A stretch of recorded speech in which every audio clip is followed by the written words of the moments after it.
ലോറിയിടിച്ച് പരിക്കേറ്റ സൈക്കിൾ യാത്രികന് സഹായമായത് നടി നവ്യ നായർ.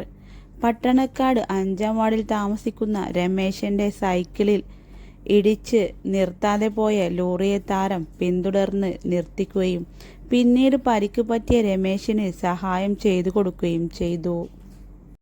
അപകട വിവരം കൃത്യസമയത്ത് തന്നെ പോലീസിനെ അറിയിച്ച് ചികിത്സയും ഉറപ്പാക്കിയ ശേഷമാണ് നവ്യ മടങ്ങിയത്.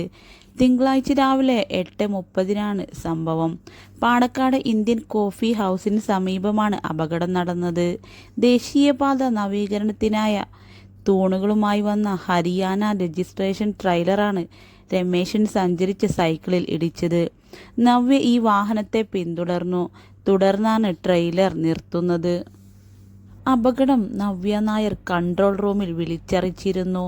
ഹൈവേ പോലീസും പട്ടണക്കാട് ASI ട്രീസയും സ്ഥലത്തെത്തി ഡ്രൈവറെ ഉൾപ്പെടെ സ്റ്റേഷനിലേക്ക് കൊണ്ടുപോയ ശേഷമാണ് നവ്യ യാത്ര തുടർന്നത്. ലോറി പോലീസ് പിടിച്ചെടുത്തു. പരിക്കേറ്റ രമേശനെ ഹൈവേ പോലീസിന്റെ വാഹനത്തിൽ ആദ്യം തുറവൂർ താലൂക്ക് ആശുപത്രിയിൽ എത്തിച്ചു. പിന്നീട് സ്വകാര്യ ആശുപത്രിയിലേക്ക് മാറ്റി. മൈനാഗപ്പള്ളിയിൽ യുവതിയുടെ മരണത്തിന് ഇടയാക്കിയ വാഹനം നിർത്താതെ പോയ സംഭവം വലിയ രീതിയിൽ ചർച്ച ചെയ്യപ്പെടുന്ന സാഹചര്യത്തിലാണ് നവ്യയുടെ മാതൃകാപരമായ ഇടപെടൽ.